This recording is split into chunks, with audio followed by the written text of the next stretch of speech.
This is Mr. Liu, and today our topic is economics, supply, and demand. This information comes from Chapter 3. Our learning objectives today are as follows. Number 1, explain why people participate in markets. Well, people participate in markets, consumers, because they want to find some product or service that will give them some satisfaction.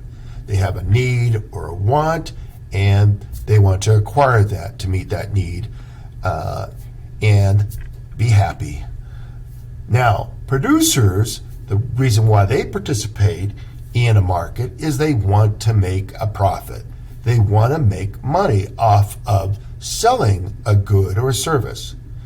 Now, governments participate in markets because they are interested in providing societal welfare.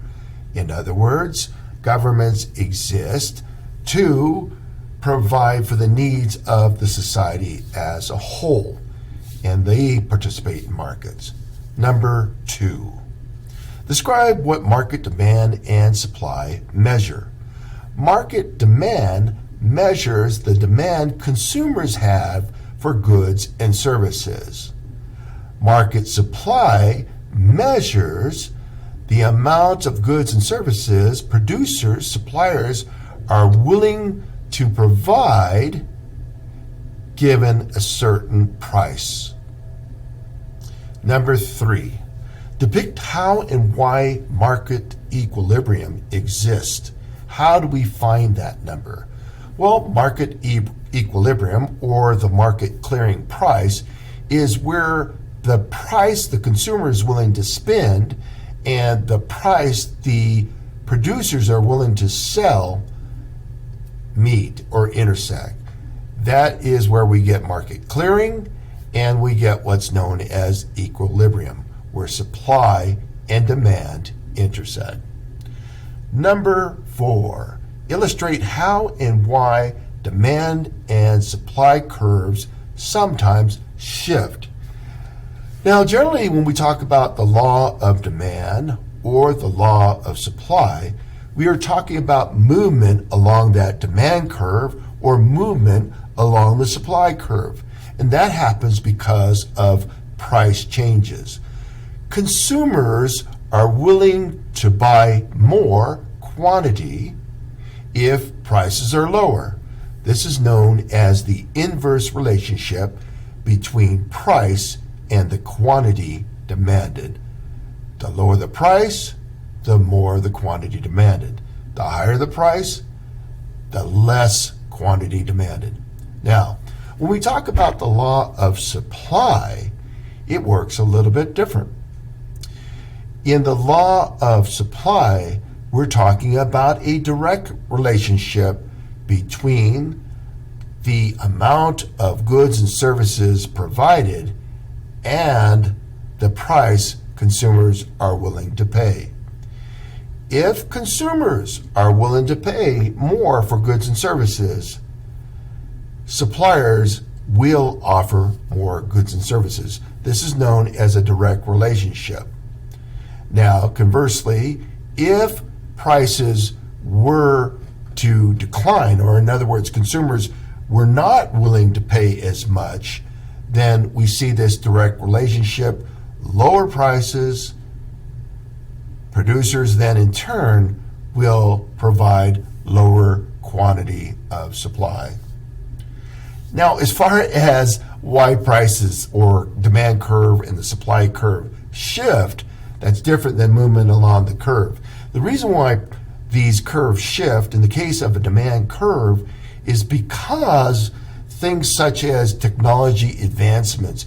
If you see a technology advancement such as electric vehicles becoming more popular or becoming mandated by the government, then we see a shift, literal shift in the demand by the consumer. We have an increase in the population, and we see a shift in demand by consumers.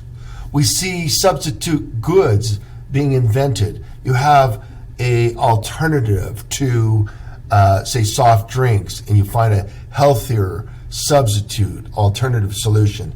demand will shift. Or we see, for example, a substitute good, or a complementary good.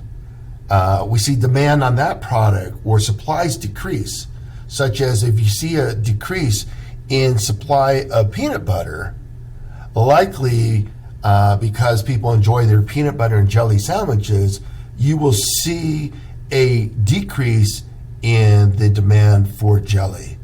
And so there are a number of reasons why we see a shift in the demand curve. When we talk about the supply curve, a number of things could happen there as well.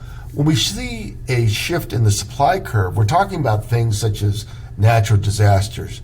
You have bad weather, and you have a freeze in Florida, and all the citrus crops are ruined. Therefore, the amount of supply of grapefruit, oranges, it declines, and therefore we see a shift in supply. That's a shift in the actual curve, supply curve. So we can see either a decrease or an increase. So maybe we had a banner crop, and then we'll see maybe the opposite. We see an increase in supply offered. Okay?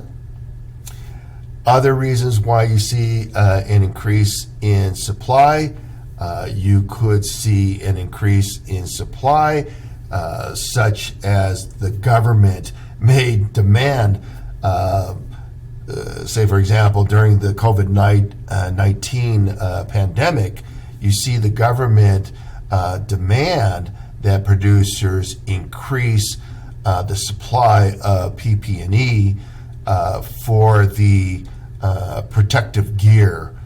That's what I'm thinking of. The protective gear is increased. Or ventilators might be produced more than the market would normally require, but because under these circumstances we need more supply, we see a shift in the supply curve. I hope this makes sense. This is Mr. Liu, and I wish you luck on this assignment. Again, like the other assignments, just want you to go through each of these learning objectives 1 through 5 and answer or explain the questions that are here, give the descriptions that are required or demanded. If you have any questions, give me a holler, contact me, and we'll be glad to help you out. Take care.